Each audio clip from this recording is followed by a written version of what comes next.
എന്റെ ദൈവമേ, എനിക്ക് ഭയങ്കര ഇഷ്ടപ്പെട്ടു എന്ന് പറഞ്ഞാൽ ഭയങ്കര ഇഷ്ടപ്പെട്ടു. അതെ ഗൈസ്, അപ്പൊ നമ്മൾ അങ്ങനെ ഓഫൊക്കെ കഴിഞ്ഞു ഡ്യൂട്ടിക്ക് പോവാട്ടോ. ഇന്ന് ഡ്യൂട്ടിക്ക് പോണതിന് ചെറിയൊരു ത്രില്ലും കൂടെ ഉണ്ട്. നമ്മുടെ പുതിയ യൂണിഫോം ഇട്ടാണ് പോവാൻ പോണത്. അപ്പൊ എങ്ങനെ, നമുക്ക് ഒരുങ്ങിയാലോ? നമ്മുടെ ഫേസിൽ അറ്റകുറ്റപ്പണികളൊക്കെ കഴിഞ്ഞിട്ടുണ്ട്. ഇനി നമുക്ക് യൂണിഫോം വന്നിട്ട് വരാം. എന്റെ പൊന്നെ, എനിക്ക് ഭയങ്കര ഇഷ്ടപ്പെട്ടു.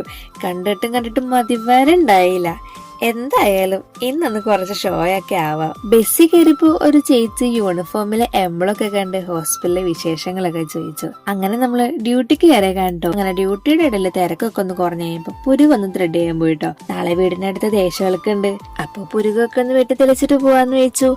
അങ്ങനെ നമ്മുടെ പാർലർ എത്തിയിട്ടുണ്ട്. ത്രെഡ് ചെയ്യുമ്പോ സ്ഥിരം ചെയ്യുന്നിടത്ത് ചെയ്തില്ലെങ്കിൽ ഒരു തൃപ്തി വരൂല. എല്ലാവർക്കും അങ്ങനെയാണോ? ഞാൻ പോണത് കാലടി മലയാറ്റ റോഡിലുള്ള അന്നൂസിലാട്ടോ. ഭാഗ്യം ചെന്നപ്പോ തിരക്കില്ലായിരുന്നു. കുറച്ച് നാളായിരുന്നു ത്രെഡ് ചെയ്തിട്ട്, അതുകൊണ്ട് കുറച്ചധികം പണി ഉണ്ടാവും ചേച്ചിക്ക്. പിന്നെ ഫുൾ സെറ്റ് ചെയ്ത് തിരികെ പോന്നു കേട്ടോ. അതിനിടയ്ക്ക് എന്റെ ഒരു കൊറിയറും വന്നു. എന്തായാലും ഡ്യൂട്ടി കഴിഞ്ഞ് ഇറങ്ങി. ഇന്നത്തെ ദിവസം അടിപൊളിയായിരുന്നു കേട്ടോ.